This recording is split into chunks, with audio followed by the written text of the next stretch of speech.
Hello, everyone, and welcome back to a live chat. I feel like it has been incredibly long since I have come on here with all of you to do another Bridging Literacy chat. It's so good to be back. I'm not gonna lie, there's a little bit of that whole fear of coming back on after such an extended amount of time where it's like, are they gonna be there? Are they gonna wanna listen to me?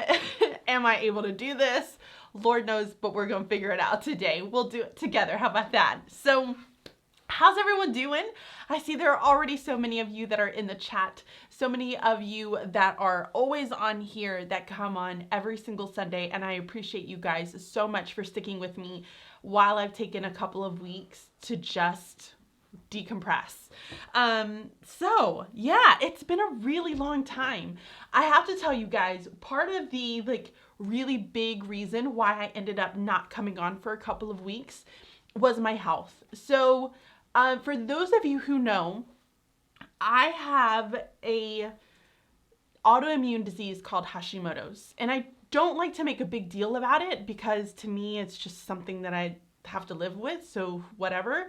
And I don't like to put it all over as a woe is me type situation because I don't ever want it to be that.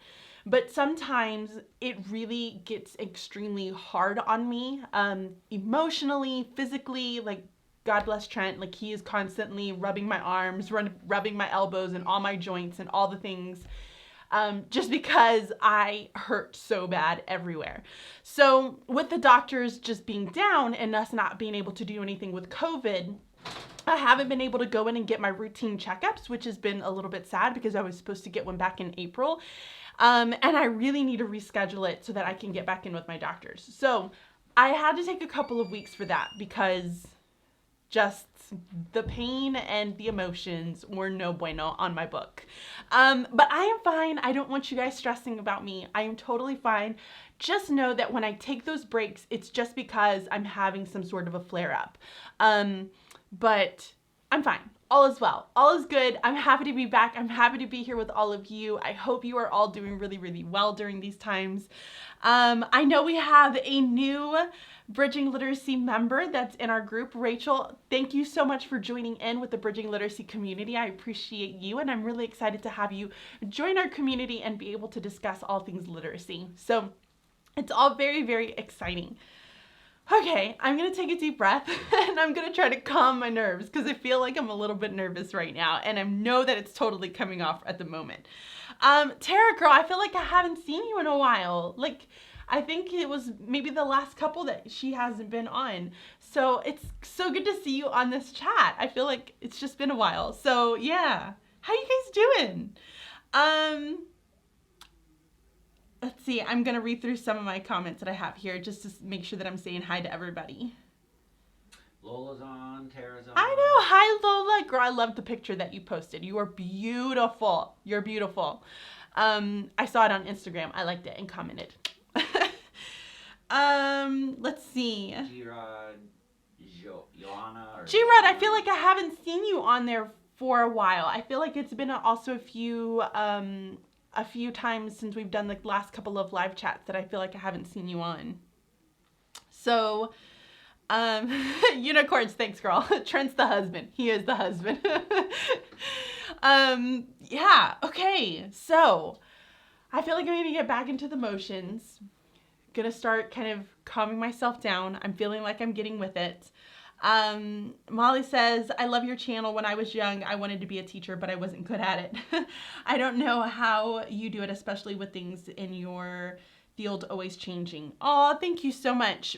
It definitely is one of those where as a teacher, I feel as though you really do have to be open to change and have a really good open mind. And more than anything, I think the biggest thing for me, and I'm gonna get really deep with y'all, so get ready. I'm about to get super deep. But back when I was young, going through high school, I was a super angry child. I had really, really bad anger. You wouldn't think of that now, maybe. Trent probably does, but everybody else doesn't see that side of me. But I do try to look on the positive things. I try to be positive, but it doesn't always work. I just don't share it. a lot. What? I love your long hair. Aw, thanks, guys. Let's see. Okay, so I think, like I said, with this profession, it's all about just being positive and having that open mind and just kind of going with the flow and going with change. And I think I've learned so much of that just growing up and going through some of the experiences that I went through as a kid and as a young adult. I really had to just learn to adapt. So, yeah. All right. Anything else that's on here? Molly? Braden says, I love your podcast with Michelle. Yes. Guys, did you listen to this last podcast episode that we threw out there? I think it was this last Thursday. Michelle and I did a whole thing about like our experiences with distance learning. And I got real deep in that podcast episode. I tried not to be a complainer, but there were a couple of things that I felt like I really needed to get off of my chest when it came to this whole distance learning experience. And I never share these types of things, guys. I am just not that type of a person. I don't like to share those things, especially like at least online. I don't share those types of things. So you definitely need to go and listen to this last episode that we did. I think it was episode 23? I think it was it's episode 23, I'm pretty sure. But yeah, it was really good. I get really heated at one point. I'll add a link in there. Awesome, thank you. Trent said he'll add a link in there. And it's on the website. Oh yeah, and it's on the website. You can go to teachingonthedouble.com. You can hit on the podcast up at the very top and then be able to see the episode or listen to the episode there directly from the website. All right. Hey Rochelle girl, how you doing? I see you in there. I see a lot of new people too. I feel like I don't recognize some of the names that are on there. So thank you so much for joining in on this live chat. And we're going to go ahead and get started. You guys ready? Right. I'm ready. Let's hope. Here we go. Okay. Going into our slides. We're trying some new things, right? Yes, by the way, guys, be patient. We are definitely trying out some new things as far as just the equipment goes and some of the setups. I want to be able to give you more of a view. So you're going to see it as we go through. We're hoping that we don't get super laggy, that all of the equipment can keep up with all of the technology. Like, you should see this place. It looks legit. Too legit. Okay, so here we go, guys. Bridging Literacy. So I want to welcome you all to the Bridging Literacy live chat. This is a live chat that I gear, even though my teaching name, my YouTube name is The Lettered Classroom. Over the past couple of years, I've worked really, really hard on really developing literacy. I think I always knew that I had a love for literacy, especially as I taught kindergarten, very, very young. And I started going into 4th, 5th, and 6th grade because I'm a multi-age teacher. And I developed this method to help me with literacy, because I think it is definitely one of the hardest areas to get as a teacher and to understand and to know what exactly it is that you're supposed to be doing. So I want to kind of clarify a couple of things. And I know I've had either seen comments or I've heard questions about bridging literacy. So for those of you who don't know, I am a multi-age teacher. I teach 4th, 5th, and 6th grade learners. I have like a combination class of them. We have 78 kids for the most of the time.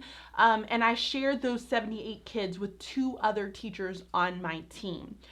Well, one of the things that we've done is we've kind of changed up our literacy model, where we do not have a reading block and then a writing block. What we've done is we've taken the 2, we've smushed it together into one just giant literacy block. And within that literacy block, my district really prides itself on personalizing the education of our students. looking at the individual needs of our students and understanding, okay, so you might need more time here, but you may not need more time here. You might need less time. And so being able to kind of juggle that based off of what my students need.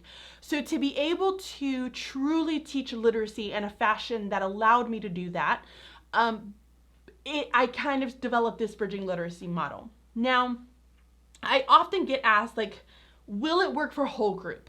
Or is it just small group? Because I know that a lot of you will see like my videos on my channel back when I would do vlogging within my classroom, and you would see that all I did was small group. And it's true. All I do is small group. I only teach small group lessons. That's all I do all day long. However, this model will work for whole group. It works for small group. It will absolutely work if you have a reading block and a writing block. It will absolutely work if you have to keep the two separate. Here is what I feel as though for me is really starting to kind of, what I want to kind of communicate to all of you. It doesn't matter how you organize the time in your classroom. All right. If you want to teach it all together like I do, or if you want to keep it separate and you want to have your writing block, you want to have your reading block, it doesn't matter. You can use this model for anything. Here's the biggest kind of takeaway that I want you to relate to bridging literacy. So every time you hear the words bridging literacy, this is what's going to come to mind to you. Back when I taught 4th grade, I had no idea what I was doing. I really struggled to understand, but what does writing look like at 4th grade? I knew what it looked like in kindergarten because that's where, my kids were barely starting. So I knew exactly what it looked like in kindergarten. But for me, it was really hard to understand, what does it look like for 4th grade? And when I became a multi-age teacher, and plus we all know how big and broad those standards are, right? They're huge. And they don't really clarify much for you. They're like, orient the readers to the character. And you're like, well, what does that mean? Let's speak English, people. And it doesn't do that. Like, it's very, very hard to understand. And when I became a multi-age teacher, understanding the differences between 4th, 5th, and 6th grade was even more difficult for me. And so what bridging literacy does is it takes away that whole, what does it look like? Because now what it's doing is it's connecting the writing to the reading. So what you're focusing on in reading, as far as the skills that you're teaching, is directly related to the writing that they should be producing. If you're talking a lot about describing, if you're talking a lot about those who, what, when, where, why questions, if you're going into great detail of, being able to differentiate between a major and a minor character, you're doing a lot of describing there. You need to be able to have a really good personal narrative that's descriptive.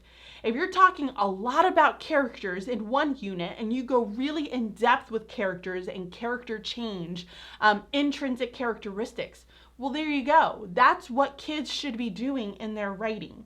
So it doesn't necessarily matter how you choose to provide the information, all right? How you decide to organize it. Whether you want it to, like I said, be, as a whole group in all your small groups, or if you want to have 2 different blocks, it's fine. So long as you're understanding that unit that you're teaching, you're relating it. You're constantly going back and forth and making those connections. Because when you have a really clear understanding of what the end should look like, and your students have a clear understanding of what the end should look like, and they're being presented with really good models of what that should look like, then it's going to be so much easier for you. You're going to understand it so much better. So that is why we have the ELA sequence cheat sheet. So you guys can grab this for free on my website. If you have not already, definitely go to bridgingliteracy.com. You will click on the cheat sheet, and then all you do is sign up for the email list, and you will get this cheat sheet directly into your mail. But it goes through and it gives you specifically all the different units, which will take you through all of the types of reading or writing, and it connects those reading standards automatically for you. So you don't have to kind of decide, well, what should I be teaching, or how should I be teaching it to make those connections. I've already done that hard work for you. So now all you have to do is just grab this cheat sheet and start to implement it into your classroom next year. Okay. Does that make sense? Does everybody understand that part? I just want you guys to know that you do not have to go all in the way that I do it with Bridging Literacy. If you feel as though, and I am the first person to tell you, take baby steps, because when you throw yourself in full-fledged, I'm doing it all automatically, you have a greater likely, like you have a bigger likelihood, did I say that right?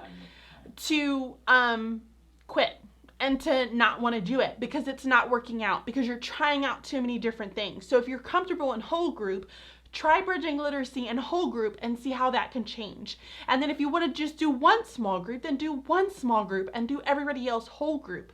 Whatever that you are the most comfortable with, I would definitely give that a shot. Don't try to throw yourself in and do it all at once, because it's just hard and you're going to feel defeated, because I know I've been there, done that, and take baby steps. It's a way better way to do it. Okay.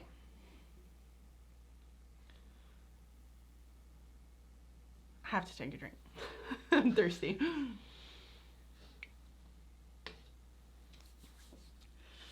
So Crystal asked, how much time do you have for your kids for your block? We have an hour and 30 minutes. An hour and 30 minutes. I think at one point we did an hour and 20, but we were having some issues with our kiddos who were coming back from a reading intervention and they were missing the beginning lessons for our content time. So we took it over an extra 10 minutes. So we have an hour and 30 minutes. And we teach everything: reading, writing, grammar, vocabulary. We go into word study. All of it is done using this model here. So all of it in an hour and 30. We need a standard answer for that one. What is what? Will this work for any grade level? Any grade level. Guys, any grade level. I do not have the cheat sheets available for all grade levels, but this will absolutely work for every single grade level. And here's how I know this. Think of a kindergartner, okay? I want you guys to close your eyes right now. Stop looking at my beautiful face and think of a kindergartner. Think of a kindergartner, okay? That kindergartner that's coming into that classroom, they are just learning how to read, okay? When they're just learning how to read, what type of books are they reading? What type of words are they reading? I see a dog, I see a cat, I see a apple or an apple. That's how they are reading. When you go to teach them how to write, what are they going to automatically start doing? Or what do you encourage them to start doing? Using those high frequency words. I, C, A, the, all of those beginning high frequency words that you're teaching them. You want them to start forming sentences using those words. So they start with sentence stems to kind of get them going. And they're starting to really stretch out words. How a child in kindergarten reads directly relates to how they write, okay? So if you look at your higher readers who are, and I'm going to use Fountas and Pinnell because I know Fountas and Pinnell at a younger age better than I do a DRA, but I use DRAs now, which is a reading assessment essentially. And when those kids who are on a level C, D, E, they are reading sentences that are a little bit more complex, or stories that are a little bit more complex. I see a cat. The cat can run. Well, how are they going to start to write? They're going to start writing using those bigger sentences because that's what they're reading. They're reading it in their books. They're going to start writing it in their stories. And you're probably asking yourself, but kids don't do that in first grade, or they don't do that in second grade or third grade. You know why? Because we put such a bigger emphasis on kids reading than we do writing. The higher we go up and the closer we get to standard assessments, your standardized state assessments, the closer we get to those state assessments, the bigger the emphasis is on their reading. reading and writing was never meant to be taught separately. The reason that we teach it separately is because of our state assessments. Because in our state assessments, they were two separate things, and we really wanted to make sure that we could do both of those right. So we separated them, and we just got them through the textbooks, right? We were just drill and kill type situation. You would take an assessment, you would write a paper every single week, and that's just the way it was done.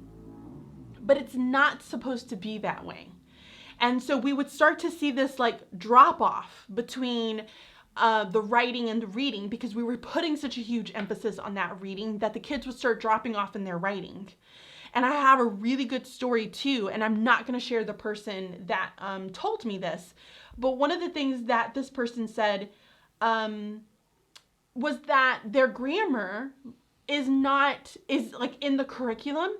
However, there is no time in a day because they have to like live by this curriculum, right? And so what they do is they have to go by the curriculum for reading and for writing. And so there was no time, even though grammar lessons were explicitly in the curriculum, it was more of a fit it in whenever you can. Well, this person wasn't able to fit it in. There was no time in the day to fit it in at all. So what happened? Grammar wasn't important. It was left off. And when it's left off, it's not being taught. And if it's not being taught, then none of the kids are going to get it. And that's not this person's fault. It's their curriculum department, because they didn't write the curriculum correctly. If they would have done it my way, they would have done it perfectly. I'm just saying. I'm kidding, guys. But I'm not. So that's the thing, is that I truly do feel that if we would have left reading and writing connected, if it really was supposed to be connected in the way that it's written in the Common Core, when you look at it, it is truly connected. If it's meant to be that way, we should have never separated it in the first place. But we separated it because of state assessments, which I hate. So that's kind of my whole rant on that situation. Oh, yay. Crystal says, okay, I have 80 minutes. So I'm excited to look further into this. Yeah, that's awesome. That's very exciting. I can't speak, guys. I've gone 2 weeks without talking to you now. I don't know. I can't speak at all. It's really bad.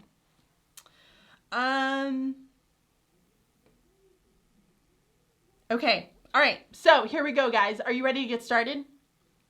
So I do want to encourage you that if you are looking into bridging literacy, but you still want to keep your 2 blocks separate, or you still want to do whole group, or you have a different grade level that I don't have, please know that those are in the works.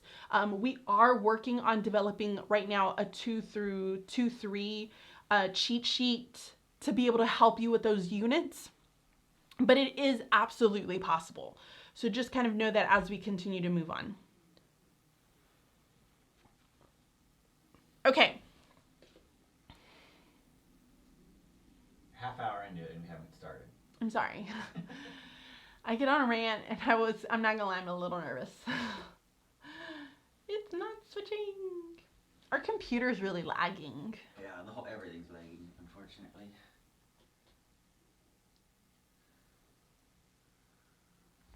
Yes. All right, guys, so here we go. Part 8, which is grammar. I'm gonna be very honest. I don't have the best grammar in the whole wide world. You probably know this. I blame it on the fact that I grew up learning Spanish and English at the same time, which is like not a real reason to blame it on that at all. I was a poor student, let's just be honest. So I know you're probably sitting here thinking, you're listening to me and you're like, she doesn't seem like she knows what she's talking about with grammar. I don't blame you on that. However, I do understand good teaching practices. And while I may not use the best grammar in the whole wide world, I know that I teach it effectively to my students. And I know that in writing, I am capable, while I may not, I miss it all the time because I hate to proofread. True story. I don't like to proofread. I usually will type things up. I don't look over it. I just send it and I just pray that all's well in the world. So I know for a fact that I am capable of recognizing the basics when it comes to up to 6th grade grammar. If you're a middle school teacher, Don't listen to me. All right, but here we go. We're not going to be talking specifically about parts of speech, the types of sentences, all of that jazz. I'm talking to you about the instructional practices of how do we teach grammar in our classroom when, one, we don't have time, and two, we want to teach it authentically. Because research and everybody on the internet basically says that you have to teach these skills authentically for students to be able to transfer it. How many times have you taught something to your students? You used either like a worksheet. I've done this, so don't feel shamed. You teach it with a worksheet and you're like, all right, I feel like I did all the good teaching practices. They did like a partner talk. We had them working collaboratively. We did like a really fun sort. Then they did a worksheet. They seem like they get it. And they get it on that piece of paper and on that assessment that you give them on Friday. And then they go into their writing and it's a hot mess. And you're like, I literally just taught this to you last week. Why are you not doing this in your writing? Me, I have absolutely had those students that have done that. So we know that research has told us that we need to teach things authentically. We need to teach them in their writing, in text that we're reading, in order for students to understand it. So this is going to be part 8 of our 10-part series. So as you guys know, it's the series that never ends is what it feels like because it's been going on forever. Don't blame me, blame COVID. And so with that, in this one, we're going to be talking about how we can implement grammar a little bit more effectively using mentor sentences, okay? So how many of you, really fast, I just want to see in the comments, how many of you, be honest, okay? Because I will tell you, I was not perfect at this when I first started doing it, okay? How many of you either kind of, sort of, how should I put this? Either A, you don't ever really teach grammar, B, you sometimes teach grammar, or C, you absolutely teach grammar every single day, like you are on it. So A is you hardly ever get to it, B is you sometimes get to it, and C is that you teach it every single day. So type one of those letters into the box and let me see what you got going on here.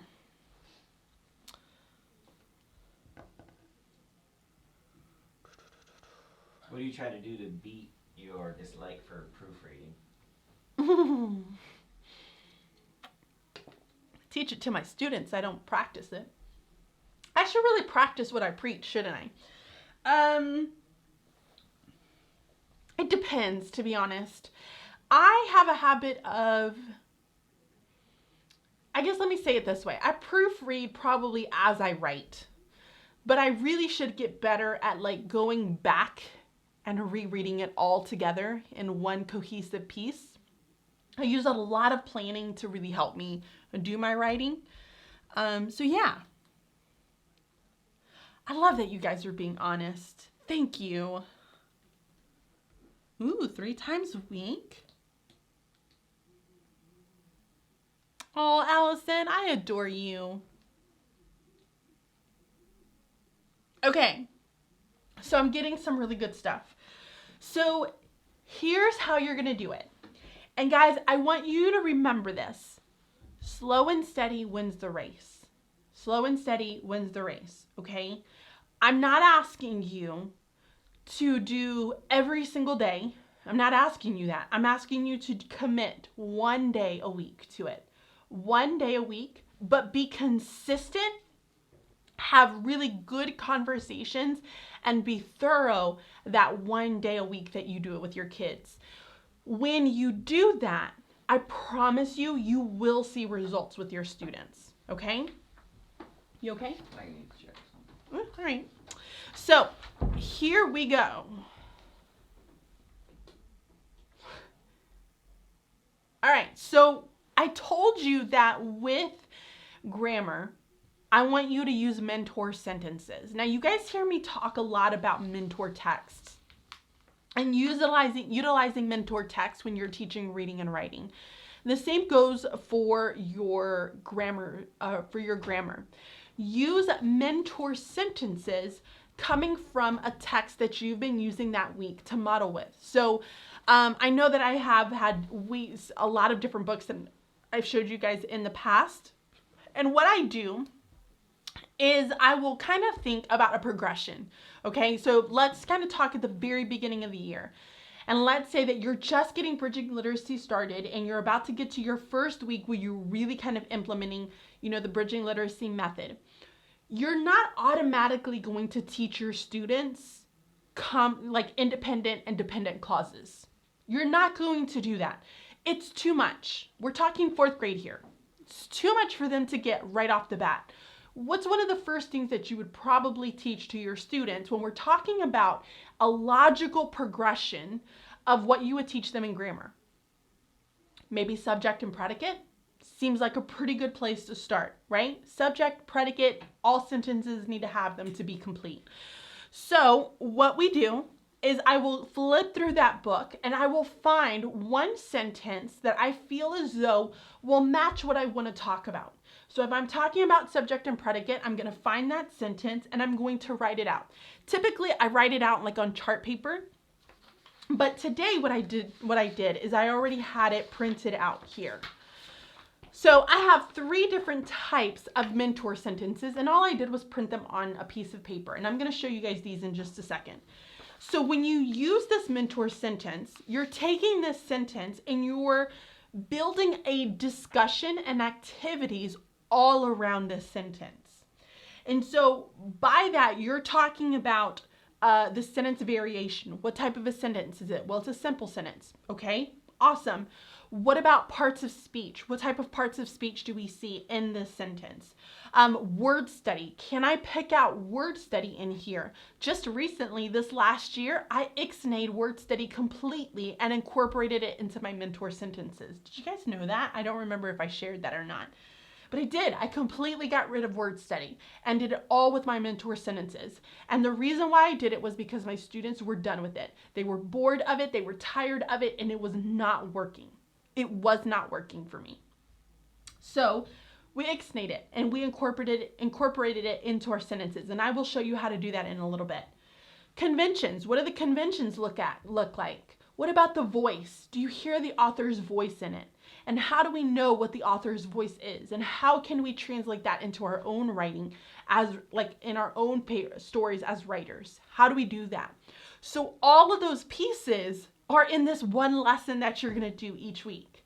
All of that, one lesson every single week. Consistency and slow and steady wins the race, right? That's what I want you to keep repeating to yourself. So how do we know that these are beneficial? Well, we know that it's authentic, right? We're taking a story that we've read with our students, that we've really analyzed with our students, that we're using as a guide to really help us become better writers. And when we really kind of focus in and get really close to one sentence in particular, and we dissect that sentence together, and we have conversations with that together, we put that into our own writing together, that repeated practice really starts to mean something to them. And again, we don't need to kill it to the point where it's just boring and kids are just over it, which is that daily, every single, I'm about to lose my mind type of practice because you're going to make me do A, B, C, D, E all day long. Not that type. We're talking about authentic writing, okay? It eliminates that whole worksheets. So mentor sentences gets rid of the worksheets. It takes away the isolated practice because again, we know that when we make our learning authentic to what it is that we're doing as writers, as readers, in the real world, everyday life, when we relate it to that, kids will listen and kids will learn. By doing it every single week, you're building that consistency, okay? So again, I feel as though we as teachers, and I'm putting myself in this category as well, but we as teachers feel as though we have to cram information. Boom, from day one, we have so much to put into your brains. We need you to be this way by the end of the year. But when we take it slow, when we slow it down, when we build authentic conversations, when we build relatability to it, when we build true a true like for learning, kids care about it. And they are going to listen more and they're going to try to implement it more. When you try to shove things down kids' throats, they don't want to do it. They're just over it, which I don't blame them. We incorporate mentored sentences into their writing, okay? So by doing this, if I was to show them a piece of their writing, we would do some discussions, we would do an activity with it in group, but then I would tell them, now I want you to put this into your writing. And this is going to be on your rubric. So I'm going to want you to point these out and we're going to share these the next time. You're making them incorporate it into their own writing. And that writing is personal to them. It's something that they value, something that they find really special to them. And so it's going to be more meaningful for them because it's not that isolated piece. And then it also gives more practice for imitating sentences. So part of the mentor sentence structure, the guide for it, is that you imitate a sentence. And I am going to show you guys that in a little bit. But one of the things you would do is you would go through the discussion pieces of it and then you would say, okay, I want you to write a sentence. So write it out right there in group, and then everybody would kind of share their sentences. And there are some really fun activities that you could do, and the kids really love it when they have opportunities to look at each other's sentences or, you know, pull out the parts of speech or the conventions and all of that. They love that piece, or at least mine did. So all of that's going to come into play in just a little bit. Everybody good?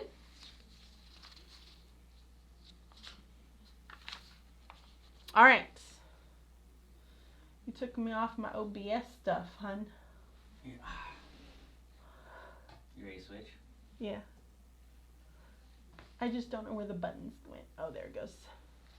All right. So how do we teach using these mentor sentences? So I'm going to show you guys exactly how I go about providing my lesson. And again, my lessons are not really extensive. I'm gonna be honest with you.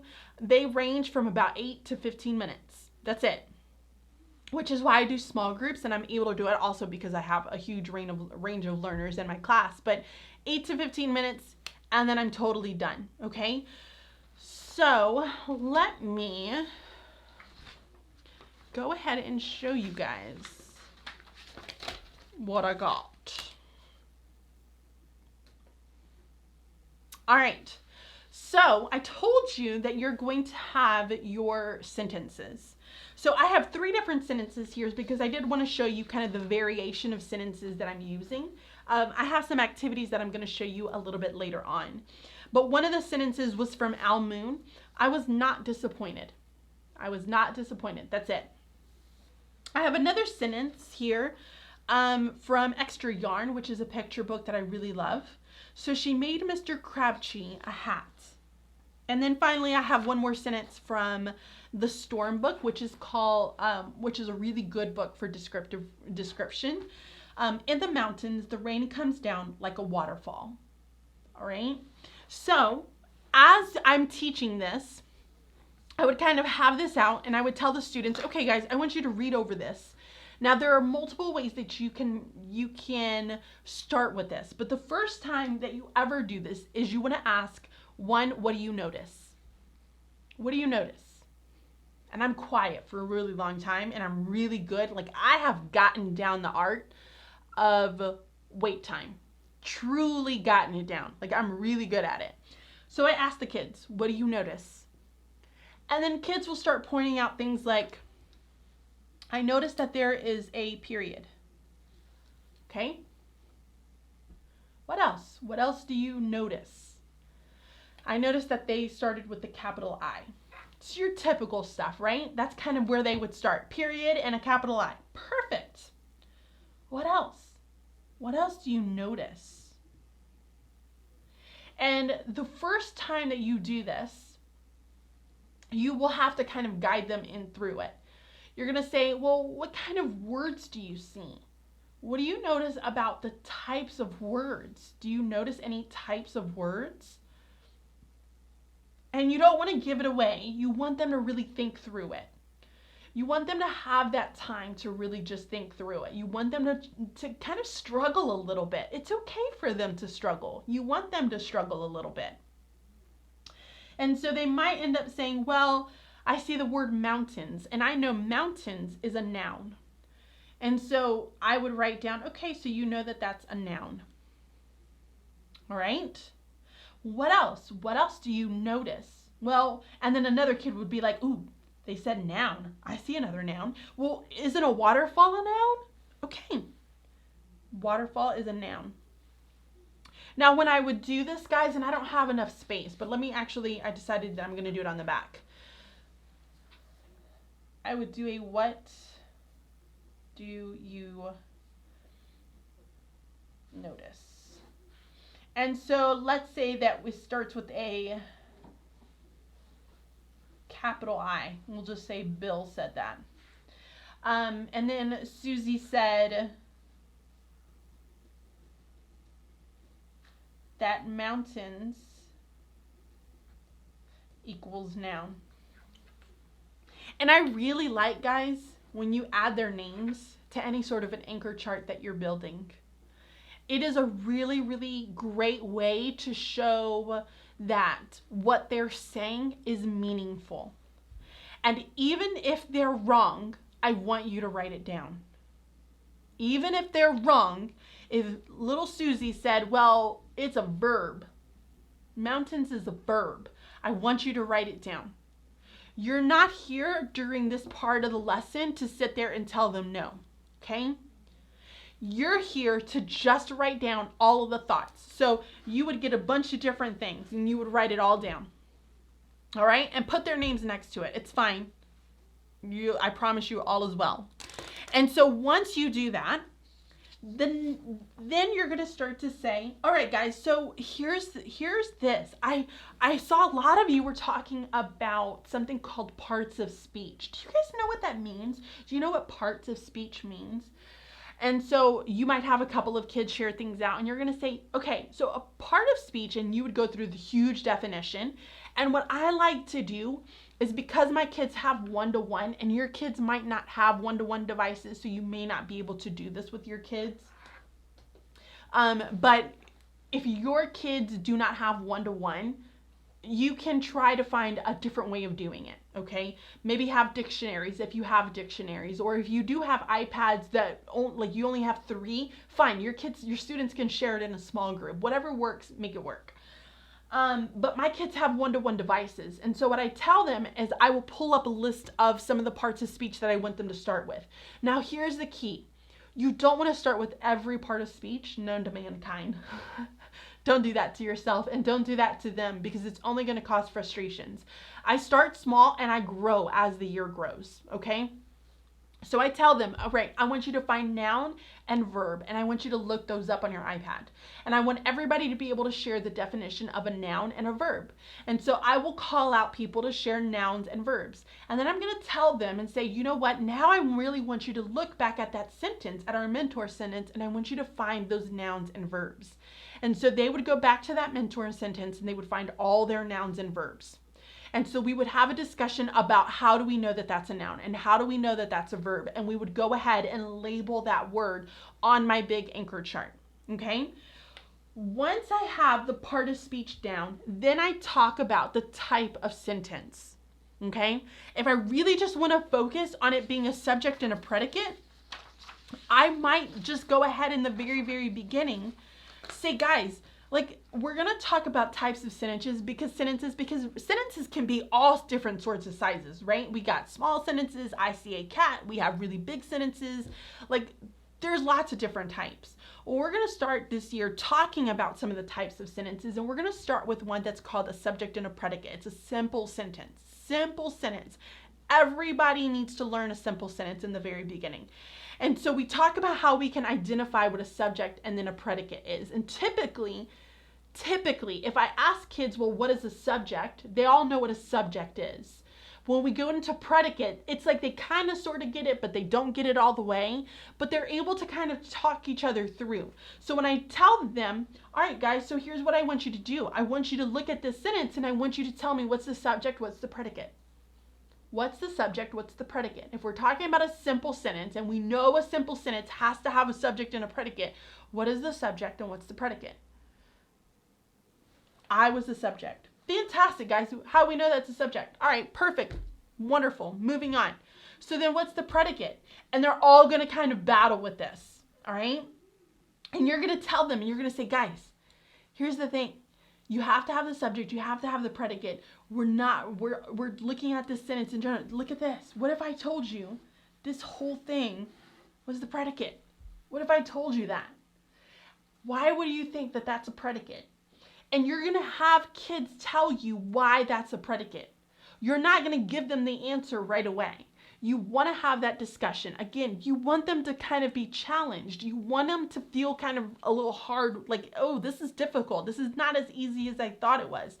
But the more you challenge them, the more you make it a little bit uncomfortable, the more they're going to want to think through it. And that's going to be, I think, one of the biggest lessons that I try to teach to my students is that we have to kind of challenge ourselves as we're thinking through things and not want to give up immediately. We have to think through it, even if we really don't know what the answer is. So once I do that, I share with them what it is. And I might have some sort of an activity with it. Either I give them another sheet of paper from the book and I say, I want you to find another simple sentence that has a subject and a predicate. And I want you to share that with the class. I might pass out multiple picture books, or I might have them written out on sentence strips. It really just kind of depends, but I want to give them a little bit more practice. Then I'm going to end up telling them, now what I want you to do, guys, is on your whiteboard, using your whiteboard, I want you to write a simple sentence. Just like the author did. I want you to copy what the author did. They wrote a simple sentence. I was not disappointed. Perfect. Now I want you to write your own simple sentence, and I want you to underline your subject and your predicate. And you're going to have kids who will try to do something different. A lot of them might start with I, and that's totally fine. And what you're going to do as a teacher is you're going to kind of push that a little bit.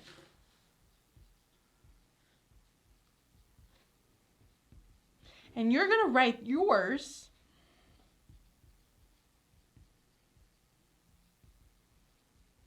and you're going to share yours after all the students have done theirs. You're going to say, okay, guys, so let me share with you mine. The cat jumped over the fence. The cat jumped over the fence. It's a simple sentence. I have a subject and I have a predicate. Only one subject, one predicate. So I want you to be able to tell me what's my subject. And so kids are going to start to see that, oh my gosh, she used something else other than the word I.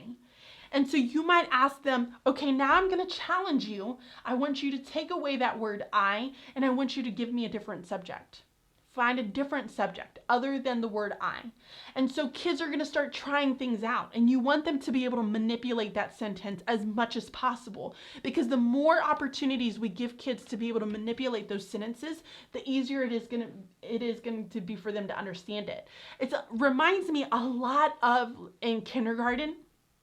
For those of you who are kindergarten teachers out there, reminds me a lot of when they would say, all right, say the word cat. Now take the k and put a b in front of it. What word is that? Bats. Okay, same thing, guys. We're doing same thing here.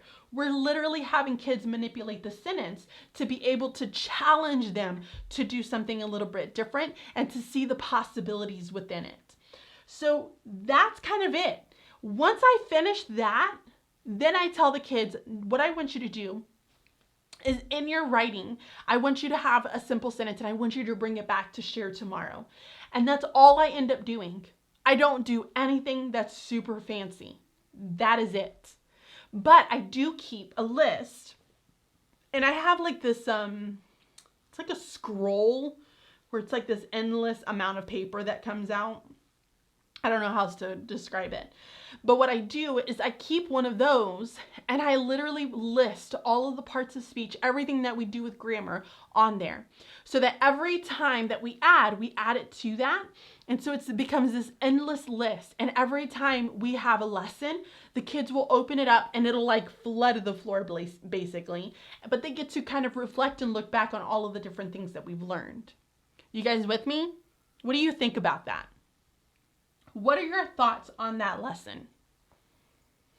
Be nice. Be nice. I'm going to take another drink. Allison's uniting all the kindergarten teachers. I don't know if she means like Avengers or Voltron. Avengers? Voltron? Do you remember Voltron? Are you old enough for that? That was where they all got together. It was kind of like, Why are we talking about the Avengers? oh, because she's uniting teachers, former kindergarten teachers. But she said it in a statement. Oh! I was really delayed with that. Holy moly. In Voltron, they all connected together to make one big robot. Ooh, were people having video and audio issues? Well, the computer was way bogged down. Guys, my computer is really bad. We need a new computer. Join Bridging Literacy. Dream Bridging Literacy, help us get a new computer. Because that ain't happening every time soon. I don't think I told you guys, so we're going to take a pause. We're going to take a break, all right, on our Bridging Literacy stuff. So, gosh, when was that storm? Like a week and a half ago? Yeah. It was probably a week and a half ago, guys. We had the craziest storm come through. My mom says it was a tornado. And I'm like, Mom, you weren't even here. How do you know it's a tornado? She was like, I see the swirls. And I'm like, Mom, that's not a tornado. But the wind was so unbelievably bad. Like, it was crazy bad. I feel like I have to show this to them. Can I show this to them through there? If I put it really close. AirDrop it and I might be able to drop it in. Okay. So we're going to see if we can try to show you guys this video. It's a very, very small clip. It's not a big clip at all, but I don't know if audio will work. okay, it's fine. They don't need to hear me screaming. So it says waiting. So a crazy storm came through and the wind was nuts, the rain was crazy, and I felt like it says send. It should have been in drive. Yeah, there it is. So everything was nuts. And of course our power goes out. We knew that the power is going to go out because our neighborhood is really, really bad when it comes to power. We have a lot of trees. And so things break. We end up losing power all the time. So all of a sudden, guys, I'm like looking out the kitchen door. So I have a door like in my kitchen that leads to our backyard. And I'm like sitting there looking at the kitchen door. And I felt like the house was about to collapse. I'm not even joking. And I am very like exagerada. Like I exaggerate a ton. But I felt like it was going to happen. And I just remember all of a sudden seeing the door.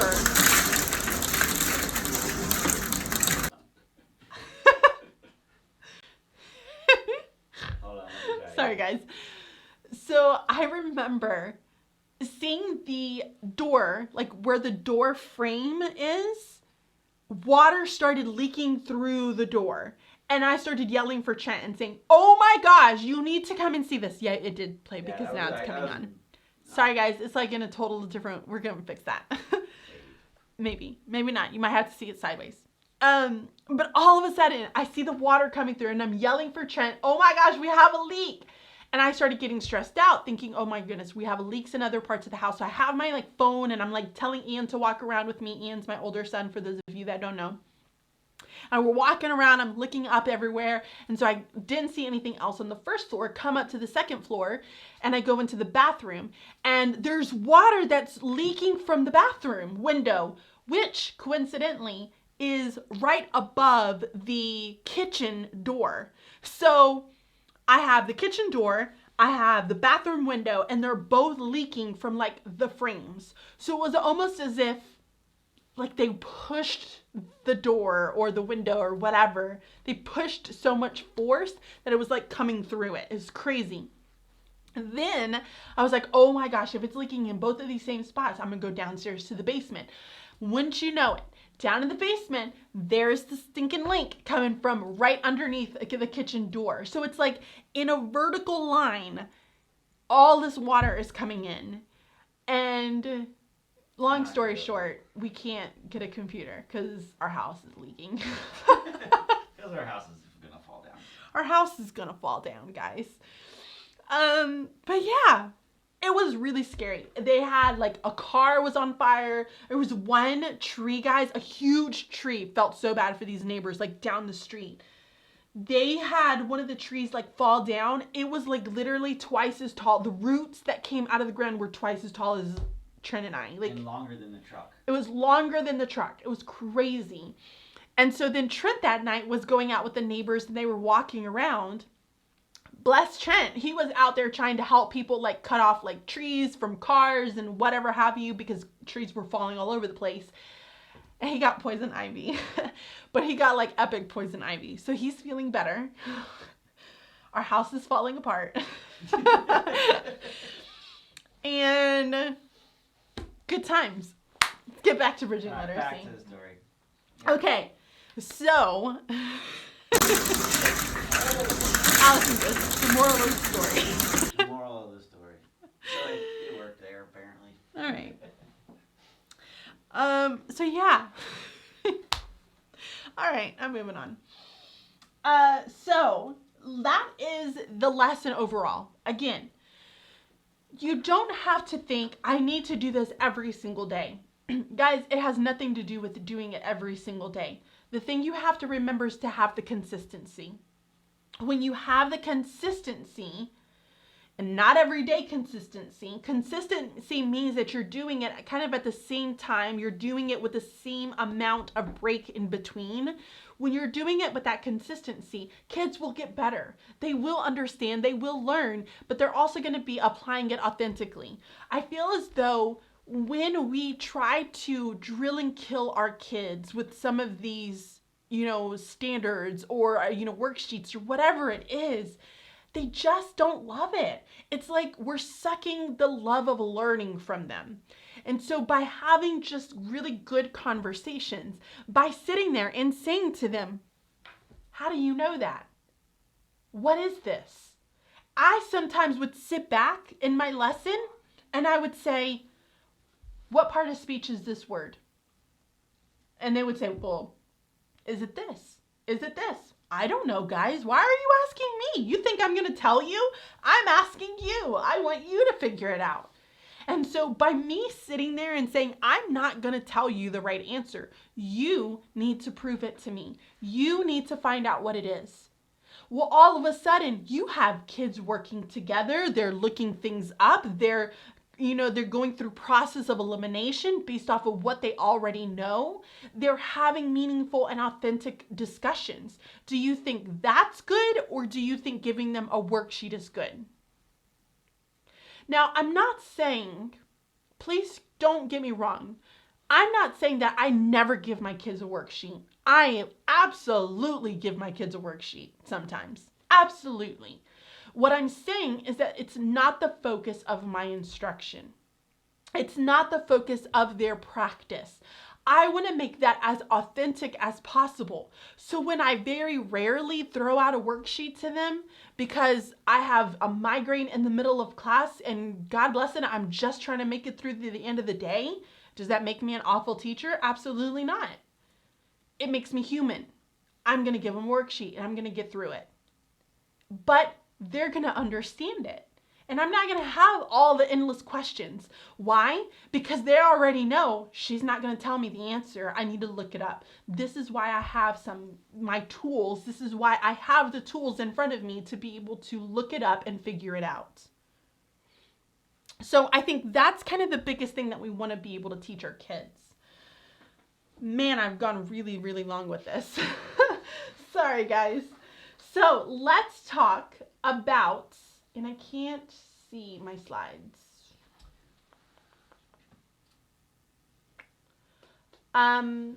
Let's talk about some activities, because I did tell you guys I would share with you some activities. So some of the activities that I mentioned to you are really good, fun activities, and I'm going to change my view so that you guys can actually look through what I'm showing you. So one of the activities that I like to do is going to be with just the vocabulary words. So I like Quizlet. I think Quizlet is really nice for when you need to go and find some vocabulary words to be able to share with kids. But what I do is I keep these words, which are Quizlet words, I found them online, printed them out. It's just little pieces of paper that I folded. You can see here, it's not even glued. But what I do is I will put out enough for pairs. So 2 kids will have a set of these. So I will just put a bunch of them out. And so when I tell my kids that I'm ready, we're going to get started with our lesson a little bit, they know that they're going to sit down and review these words.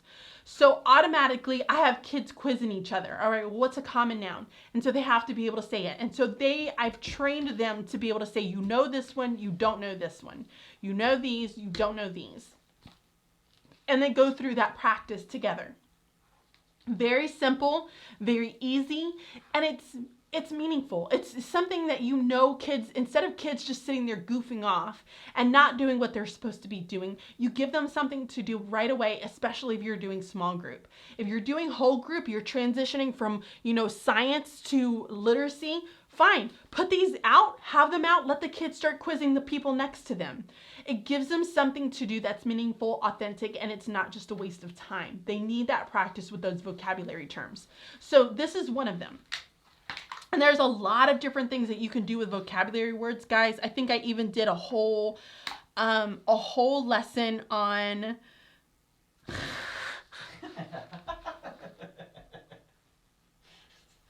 This has been quite the...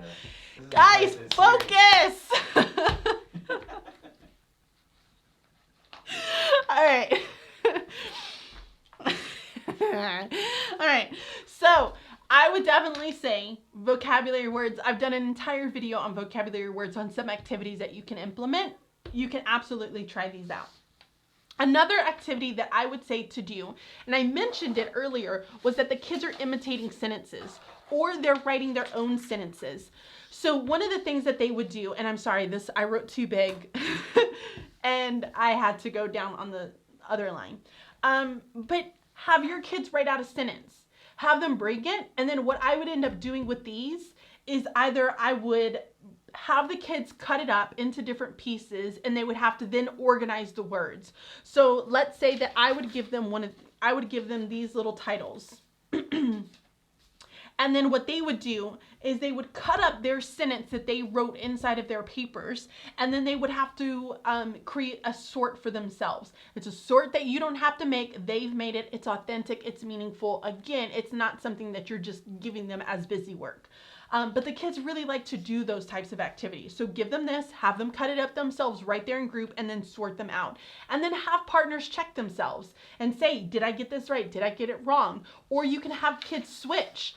I would give this to Trent. I would take Trent's sentence and I would kind of take his sentence, cut it up into pieces, and try to organize it myself to see if I understood how to do his. So that is one really easy thing that you can do, and it's quick. It's simple. You can see I did mine on sentence strips. Another one that I really like is taking the page of a book. I will photocopy a page of a book, and then everybody knows I love my little highlighter toolkits. I have all these that I keep in my small group. They have a fancy cover. At home, I don't have the fancy cover. But I would tell the kids, I want you to find the nouns. Make the proper nouns one color. I want you to make the common nouns another color. So let's say we did proper nouns. Miss Albert, I'm going to do it in pink. And Joseph, Kendra, Miss Albert, Miss Albert, Miss Albert. And now I'm going to go through and try to find either pronouns, common nouns, however you want to do it with another color. So the kids would sit there and they would try to go through grandmother, brother, and they would find all of these different pieces, these parts of speech within a story from their mentor text, and they would just sit there and highlight it. Kids really love that. They love it. So that's another one, very easy that you can implement. Another thing that I like to do, and I actually learned this from my reading coach.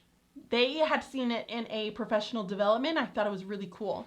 So what you do is you have these cards, who, what, when, where, why, how, okay? And you would tell kids, I'm going to give each of you a card. All right. You're going to build a sentence. So let's say I gave Trent the word who. And then I had the word what. So Trent, give me a who. I'm putting you on the spot. A fireman. A fireman.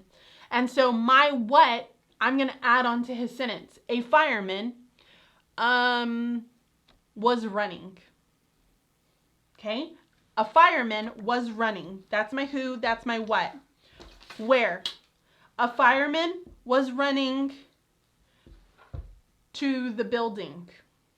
That's where, right? To the building. When? A fireman was running to the building late last night. How? A fireman was running to the building late last night quickly. Why? A fireman was running to the building late last night quickly because it was burning. Building a sentence. Isn't that cool? Don't you love that? I love it. How do you not love that? That's fun. So that's another really, really cool activity that you can do with your kids. The other thing I will tell you, and this I had to take it because I couldn't find the other ones, and I think it's at school. I can't find some of my files. It's ridiculous. But I did this with one of my groups who through distance learning. So I took the Notability files that I had created for them and I just printed them out for you guys. So they read a story, America's Deadliest Disaster. And so we had our mentor sentence here, which was one slide. And then the next slide, I wanted them to tell me where the noun and the verb was. So this is one of my lower groups. And I said, tap the word and you can move it. If you didn't know, in Notability, you can create like a movable file. So the kids were actually able to click on it and then move it inside of Notability, which was kind of cool. So they had noun and verb and they would move it to where the noun and the verb was. And then I had them go through and find the spelling pattern of EA. So I would circle the spelling pattern EA for them, and we talked about whether it was short or if it was a long vowel. And when we understand that it was a short, then we can start to say that it can also make the long E sound. So we had different examples here where we talked about long E, short E sounds. And then they would have to go through and sort some of the words based on that pattern. So that's an easy way for you to be able to incorporate word study as well.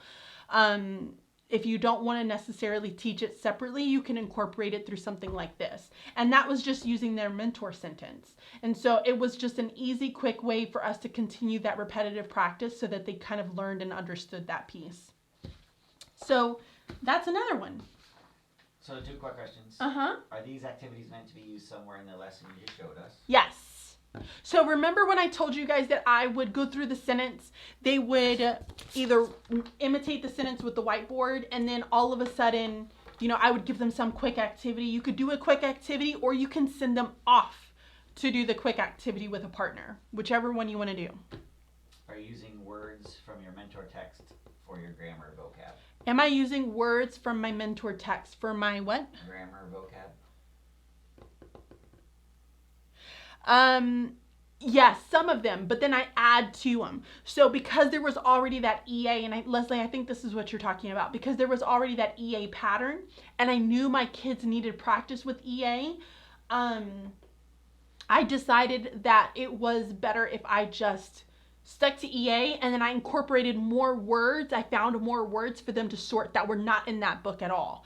So it's okay to pull words that are not in from that book, so long as they're just getting used to that pattern and they see it within that sentence itself. Good? I think that's it. All right. Michelle jumped in with the, I don't know how to say her name, Laura Numeroff. Uh-huh. If you give a kid a highlighter. I think that's the book or the PD type thing they were. Laura Neuron. Yes, she does. She writes if you give a mouse a cookie, if you get a kid a highlighter. Girl, there's a lot of things that kids can do with highlighters. They're great. I just love them. They're fantastic. But yes, and I'm sure that there's way more activities out there that can be done when it comes to grammar instruction. You know that there's like the whole movement for grammar where if you have, or conventions, apologies, like if you had periods and commas, I know, who is it? Who is the, Kim Bearden? Is she the one that Ron Clark? Yeah. Kim Bearden does a lot with movements for grammar. Loves that, and I pulled that from her. I also pulled from her using noodles, like different shapes of noodles for punctuation. So if you were to have a sentence like this, but without any punctuation and maybe even having quotation marks and commas and all of that, kids could use noodles to start to place them wherever they need to go. And it's just that manipulative piece. It's that kinesthetic. You want to be able to incorporate all different modes of learning into your lessons to allow kids to be able to retain it more. I've been reading a lot on brain-based learning when it comes to my grad school assignments. So, all right. Okay, guys, I have gone incredibly long-winded on this one, mainly because I started late. That was our fault. Well, it's the computer's fault. But I hope that this was a little bit helpful. Remember, slow and steady wins the race. You don't need to go above and beyond and create the most glamorous lesson ever. Having those authentic conversations, challenging kids to think things through, to go through a process of elimination, to locate tools that are going to help them in solving or understanding what each of these sentences are or parts of speech, I think is the best thing that we can do for our kids. So I think at this point, I'm going to go ahead and start wrapping it up because I know Michelle and I have a call. That's why she jumped on, guys. She didn't jump on because she wanted to say hi or support me. She jumped on and said, hey, Bridget, it's 8 o'clock. You're late. Come on, girl. Stop talking. So, I love her. So guys, I hope you enjoyed that. We have 2 more lives. I will be on next Sunday. I know it is Father's Day, but let's be honest. Like, wow. Do you care? No, I do not care. He doesn't care. So I am going to do a live chat even though it's Father's Day. We'll do something special for Trent in the morning and then I will be here in the evening. So I hope you guys have a really good week. I'm going to be in curriculum writing this week, so I'm actually working. I'm doing legit work hours with my district. We're doing everything through Zoom, so it'll be interesting to kind of see how we do curriculum writing through a Zoom call. But yeah, I got to get up. I got to go to work tomorrow. Oh yeah, join Bridging Literacy, guys. You can head over to bridgingliteracy.com, click on the Bridging Literacy, no. And then what? Michelle's like, poor Trent.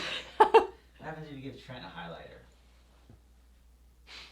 Then Trent has to take a shower because it's all over his face and hands. So join Bridging Literacy. I am going to tell you guys, I think we have only a couple more weeks and we're going to be changing it. Oh, it's going now because we're going to do the Zoom call. We're changing it now. So we're going to end up, you have about a week or so. But I will tell you, Bridging Literacy is going to be completely changing as far as the price goes.